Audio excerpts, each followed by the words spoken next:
Alors là, nous entrons dans ce qui était très probablement, vu la taille de la cheminée, la cuisine de la maison. 190 000 € et un gros coup de pouce pour ces deux propriétaires. Originaires de Felletin, Alix et Baudouin ont acquis cette bâtisse du XVIIIe siècle et souhaitent la restaurer. Très rapidement, le chantier nous a un peu dépassés. C'est mon père qui avait entendu parler du loto du patrimoine, qui m'a dit que c'était une occasion à saisir, qu'il fallait tenter sa chance. Et nous l'avons fait sans véritablement y croire, mais voilà, ça s'est réalisé. La maison acquise il y a 12 ans, Alix et Baudouin ont déjà réalisé de gros chantiers, notamment sur ce bâtiment qui menaçait de s'écrouler. Alors là, ce que vous voyez, c'est la dépendance, côté nord, aménagée sur cour, qui était l'ancienne écurie de la maison.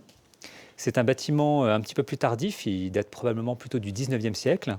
L'enveloppe du loto du patrimoine est destinée principalement à la réfection de la toiture, mais il faut respecter un cahier des charges très exigeant.